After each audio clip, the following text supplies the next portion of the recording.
മനുഷ്യ മക്കളുടെ എല്ലാ പാപങ്ങളും, അവർ പറയുന്ന ദൂഷണങ്ങളും ക്ഷമിക്കപ്പെടും. എന്നാൽ പരിശുദ്ധാത്മാവിനെതിരായി ദൂഷണം പറയുന്നവന് നിത്യപാപത്തിന് ഉത്തരവാദിയാകും.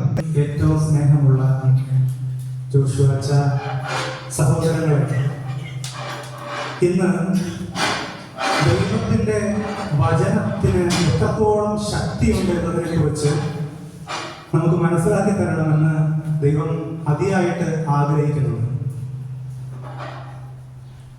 യഹൂദ സമൂഹത്തിലെ ഒരു പുരുഷനും സ്ത്രീയും വിവാഹം കഴിച്ചു. ഒരുപാട് വർഷങ്ങളായിട്ടും അവർക്ക് മക്കളില്ല. ഈ ദുഃഖത്തോടുകൂടി ദേവാലയത്തിൽ വന്ന് അവർ അനേകം ദിവസങ്ങൾ ദൈവത്തോട് പ്രാർത്ഥിച്ചു.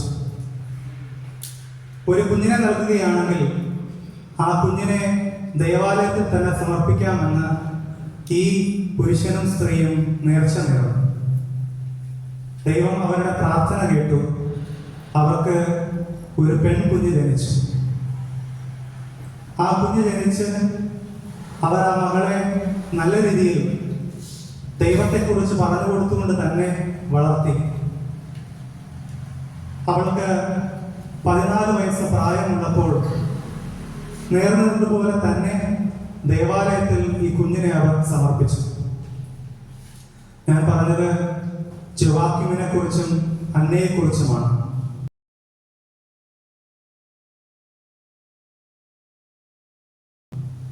ഞാൻ പറഞ്ഞ മകള് പരിശുദ്ധ കന്യകാമറിയമാണ്. ഈ പെൺമകൾ ആ ദേവാലയത്തിലായിരുന്നുകൊണ്ട് പുരോഹിത പ്രമുഖന്മാരും ദേവാലയത്തിലുള്ളവരുമൊക്കെ പഠിപ്പിച്ചു കൊടുത്തതും കേട്ടറിഞ്ഞതുമൊക്കെ എല്ലാം ഹൃദയത്തിൽ ധ്യാനിച്ചുകൊണ്ടിരുന്നു. പരിശുദ്ധ കന്യകാമറിയം വചനം കേട്ട് വളർന്ന ഒരു സ്ത്രീയായിരുന്നു. ഈ വചനം ഹൃദയത്തിൽ സൂക്ഷിച്ചു. ഈ വചനം ധ്യാനിച്ചു. ഈ വചനം രാവും പകലും ഹൃദയത്തിൽ ഏന്തിക്കൊണ്ട് നടന്നു. ഈ വചനം ജീവിതത്തിൽ മാറ്റം വരുത്തി. ഈ വചനത്തിന് വേണ്ടി ജീവിച്ചു. വചനത്തോടെ തന്നെ സ്വർഗത്തിലേക്ക് ആരോപണം ചെയ്യപ്പെട്ടു. പ്രിയപ്പെട്ടവരെ, എന്ത് നല്ല ജീവിതമാണ് പരിശുദ്ധ കന്യകാമറിയത്തിന്റെ ഈ ജീവിതം. വചനത്തോട് കൂടെ ജീവിച്ച പരിശുദ്ധ കന്യകാമറിയം. ഇങ്ങനെ പരിശുദ്ധിയുള്ള ഒരു സ്ത്രീക്കാണ് ദൈവപുത്രന്റെ അമ്മയാകുവാൻ ദൈവം ഭാഗ്യം കൊടുത്തത്, അനുഗ്രഹം കൊടുത്തത്.